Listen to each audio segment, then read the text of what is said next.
Hello friend, welcome to my YouTube channel Gupta competitive zone. Gupta competitive zone में आपका स्वागत है।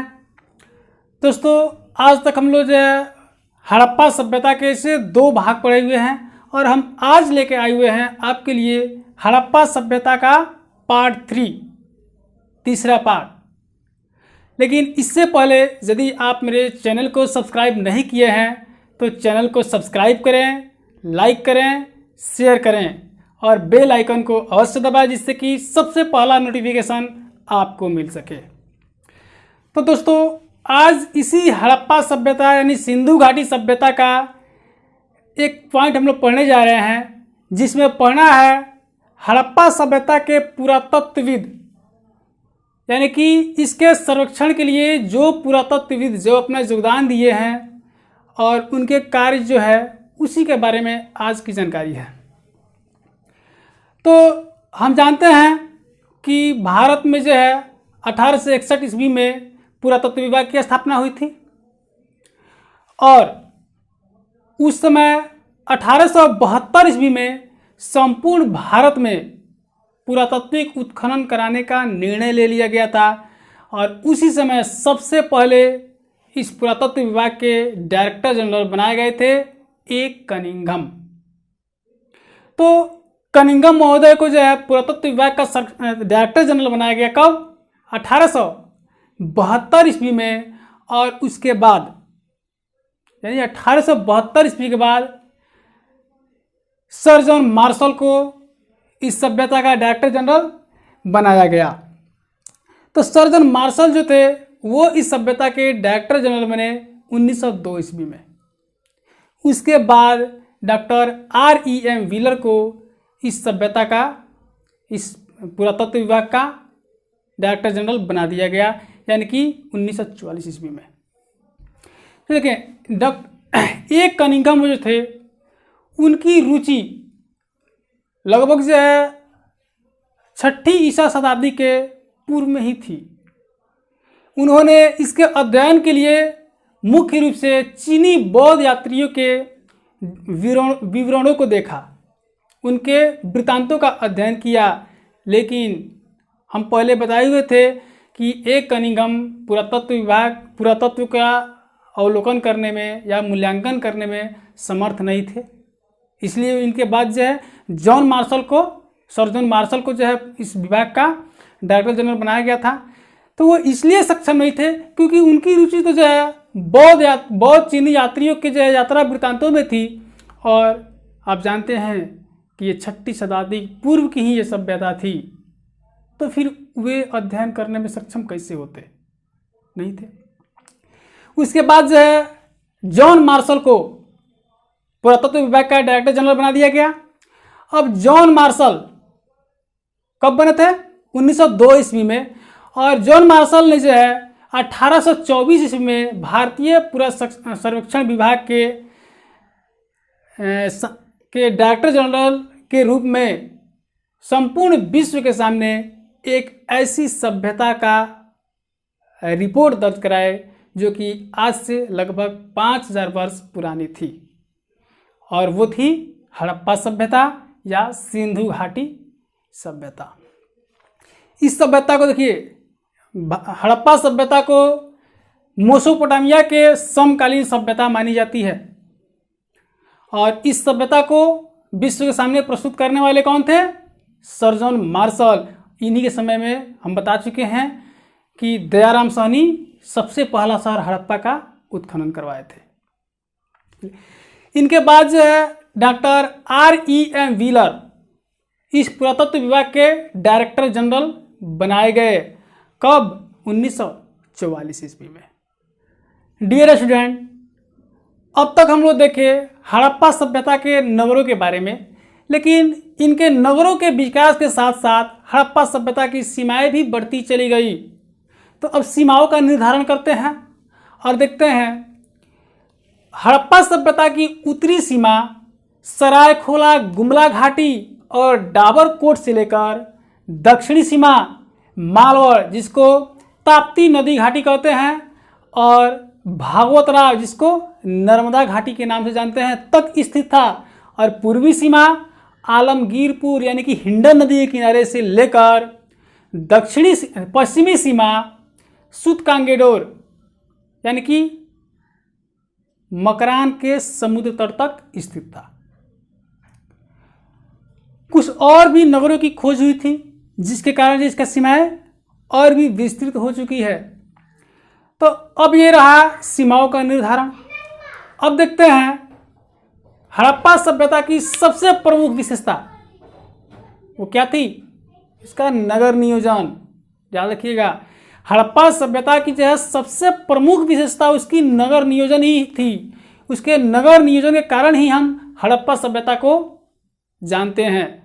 उसकी जो है अद्भुत जो है नगर नियोजन की शैली, अद्भुत व्यवस्था देख करके ही और कल्पना करते हैं कि शायद उसके समकालीन ऐसी जो है सभ्यता उपलब्ध नहीं थी।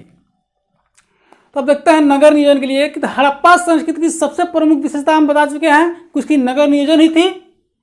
हड़प्पा और मोहनजोदड़ो की खुदाई से पहले और खुदाई से पहले ही पश्चिम में 2 टीले प्राप्त हुए थे। यानी कि हड़प्पा मोहनजोदड़ो की खुदाई से पहले उसके पश्चिम में 2 टीले प्राप्त पहले ही हो चुके थे।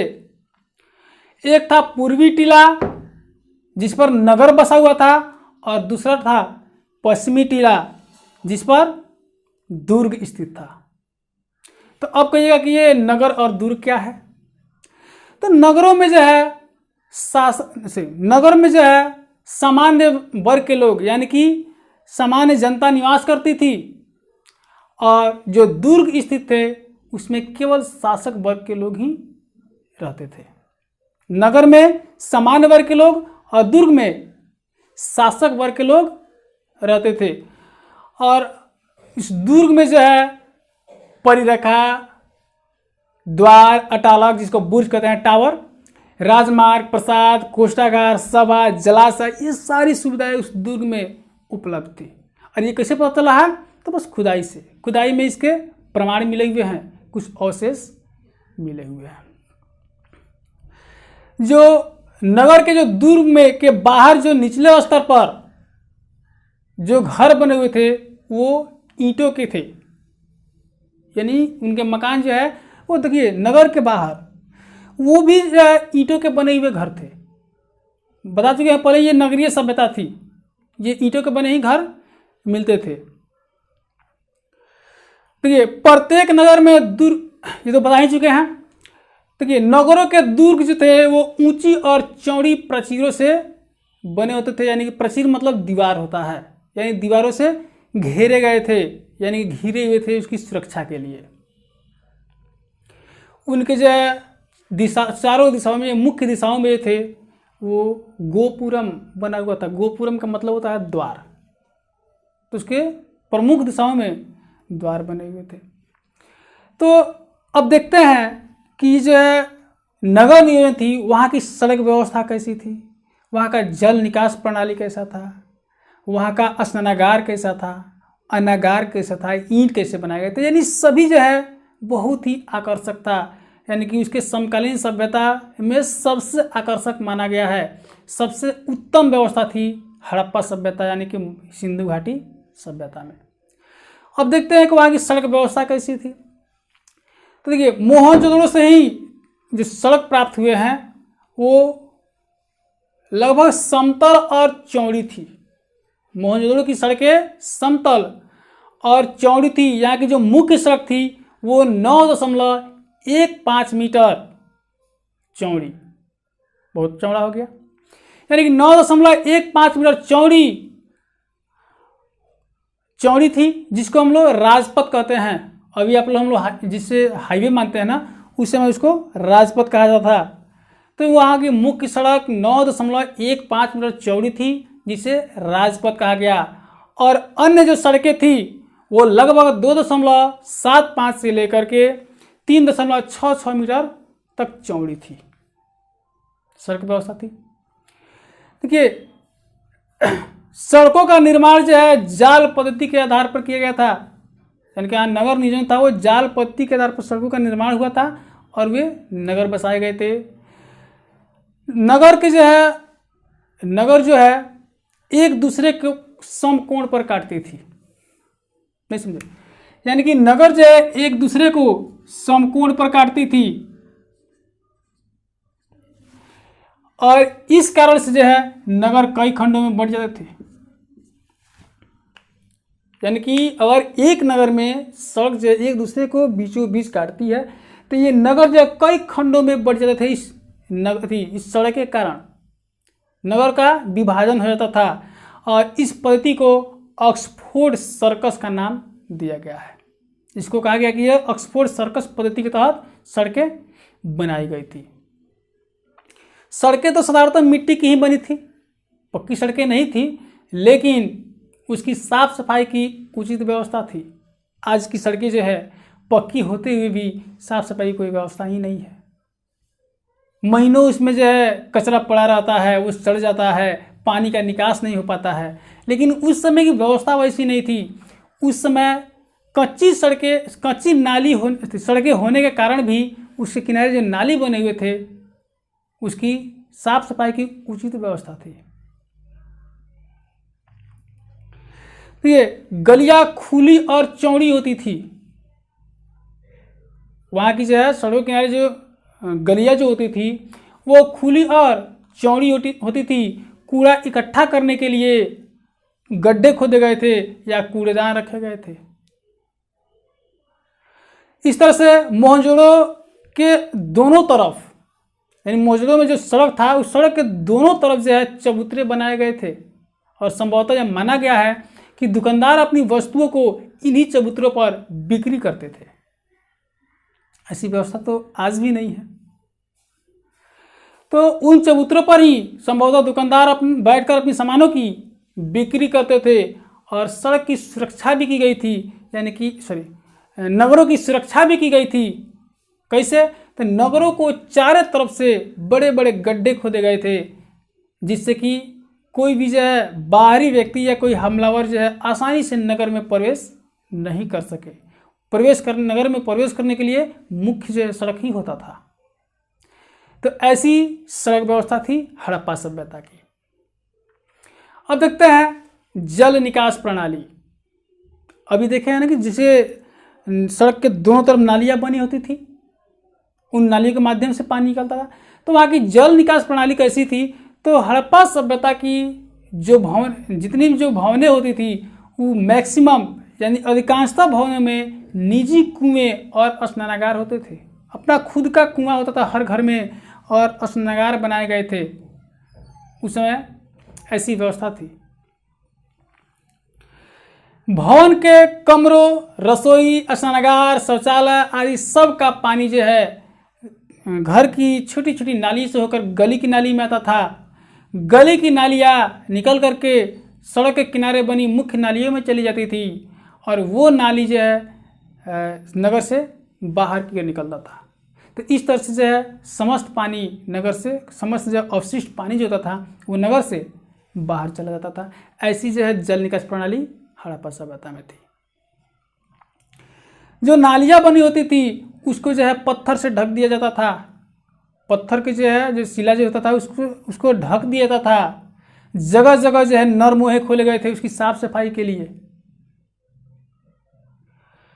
नालियों की साफ सफाई की उचित व्यवस्था थी। इस तरह से जो है और देखा जाए तो नालियों की जो है इतनी अच्छी व्यवस्था आज की जो है सभ्यता में भी नहीं है। ऐसी थी जल निकास प्रणाली। आइए इसका अगला पॉइंट देखते हैं स्नानागार। हम बताए हैं ना, शुरू में ही बताए हैं कि वहाँ का नगर नियोजन बहुत ही उत्तम किस्म का था, जिसमें जो है सड़क व्यवस्था अच्छी थी, वहाँ के जो है स्नानागार अच्छा था, वहाँ की जो है अन्नागार अच्छी थी। यही अब अगला पॉइंट जो है स्नानागार देखते हैं। तो मोहनजोदड़ो की एक प्रमुख और सार्वजनिक विशेषता वहाँ की थी स्नानागार भी थी। स्नानागार यहाँ के विशाल दुर्ग में लगभग 54.86 गुने 3 मीटर का एक विशाल स्नानागार था। यानी कि मोहनजोदड़ो में 54.86 मीटर लंबा और 33 मीटर चौड़ा एक विशाल स्नानागार था वहाँ पे। लगभग यह स्नानागार जो था 39 फुट लंबा, 23 फुट चौड़ा और 8 फुट गहरा था। अगर इसको मीटर में देखें तो 11.88 मीटर लंबा और 7.01 मीटर चौड़ा तथा 2.44 मीटर गहरा था। इतना बड़ा स्नानागार था। और इस स्नानागार में प्रवेश करने के लिए उत्तर एवं दक्षिण की तरफ से सीढ़ियाँ बनाई गई थी और संभवतः इसका उपयोग किसी धार्मिक अनुष्ठान के लिए ही किया जाता था। वहाँ से किसी धार्मिक अनुष्ठान के लिए जल भर के ले जाया जाता था। इस स्नानागार में बरामदे और कमरे भी बनाए गए थे जहाँ पे स्नान करने के बाद वस्त्रों को बदला जा सके, ऐसी व्यवस्था थी वहाँ स्नानागार की। ऐसी व्यवस्था जो है समकालीन शायद कहीं नहीं थी और वर्तमान में भी कहीं देखने को नहीं मिलती है। इसको जो है सर जॉन मार्शल जो थे उन्होंने आश्चर्यजनक निर्माण बताया है। वो अपने लेख में जो इसको शामिल किए हैं तो लिखते हैं कि वो समकालीन आश्चर्यजनक निर्माण थी, शायद ऐसा निर्माण कहीं नहीं था। चलिए अगला पॉइंट देखते हैं, अन्नागार। अन्नागार तो आप लोग समझ ही रहे हैं, जिसे अनाजों को भंडारण करने के लिए एक भवन को अन्नागार कहा जाता है, जहाँ पे अनाज का भंडारण किया जाता हो। तो मोहनजोदड़ो से एक अन्नागार भी मिला है, एक बड़ा अन्नागार मिला हुआ है और इसमें कई छोटे छोटे जो है वो भंडार घर बनाए गए थे। तो मोहनजोदड़ो में 45.72 मीटर लंबा और 22.86 मीटर चौड़ा एक अन्नागार मिला है। मोहनजोदड़ो में ही मिला है। तो मोहनजोदड़ो में लगभग 45.72 मीटर लंबा और 22.86 मीटर चौड़ा एक अन्नागार मिला हुआ है। और हड़प्पा के दुर्ग में भी 12 अन्नागार मिले हुए हैं। जो हड़प्पा जो थी, हड़प्पा शहर, मोहनजोदड़ो में तो मिला है एक इतना बड़ा अन्नागार, लेकिन हड़प्पा नगर में भी 12 अन्नागार मिले हुए हैं। और लगभग ये 6 पंक्तियों में है, कतार में, एक लाइन में 6 और दूसरी लाइन में भी 6, 12 जो अन्नागार वहाँ मिले हुए हैं। इसकी अगर माप देखा जाए तो ये 15.23 मीटर लंबा और 6.09 मीटर चौड़ा है। ये 12 अन्नागार। ये 12 अन्नागार जो है ईंटों से बने, पक्की ईंटों से बने चबूतरों पे बनाए गए थे। अन्नागार को बहुत ही सुदृढ़ तरीके से बनाया गया था। कैसे? तो उसमें आने जाने की व्यवस्था भी थी, उस अन्नागार में प्रवेश करने की भी व्यवस्था थी उसमें। देखते हैं वहां की ईंटों की बनावट क्या थी, यानी जो ईंट बनाए थे वे कैसे थे। तो हड़प्पा संस्कृति की जो सबसे बड़ी ईंट मिली हुई है, जो सबसे बड़ा आकार का ईंट है, वो 51.43 मीटर लंबा, 26.27 मीटर चौड़ा और 6.35 मीटर ऊंचा है। यानी सबसे बड़े आकार का ईंट इतना लंबा है। पहले ही बता चुके हैं कि वहाँ के मकान बनाने के लिए पक्की ईंटों का प्रयोग हुआ था। यह एक नगरीय सभ्यता थी। तो ये रहा हड़प्पा सभ्यता का नगर नियोजन की अद्भुत विशेषता। शायद ऐसी विशेषता समकालीन सभ्यता में कहीं भी देखने को नहीं मिली थी, इतनी अद्भुत विशेषता थी। चलिए दोस्तों, देखिए सबसे पहले जो है, हम पढ़ने में अगर रुचि नहीं लेंगे तो फिर पढ़ने का क्या लाभ। हमारी अगर रुचि है तो निश्चित है कि जो है हमको बोरिंग नहीं लगेगा, और रुचि देना ही होगा। अगर आप चाहते हैं कि जीवन में कुछ करें तो फिर पढ़ने में रुचि लाना ही होगा, क्योंकि आप जानते हैं कि सपने उसी के सच होते हैं जिनके सपनों में जान होती है। सपने उसी के सच होते हैं जिनके सपनों में जान होती है। पंखों से कुछ नहीं होता, हौसलों से उड़ान होती है। तो दोस्तों, समय वेस्ट करने से कोई लाभ नहीं है। आपको अपना कीमती समय बर्बाद नहीं करना चाहिए। यदि स्टडी में मन लगता है तो आप निश्चित ही जीवन में सफल होइएगा, और हम आपकी सफलता की तहे दिल से कामना करते हैं कि आप अपने जीवन में सफल हों। तो आज के लिए इतना ही। अगर चैनल को सब्सक्राइब नहीं किए हैं तो आपसे आग्रह है कि आप चैनल को सब्सक्राइब करें।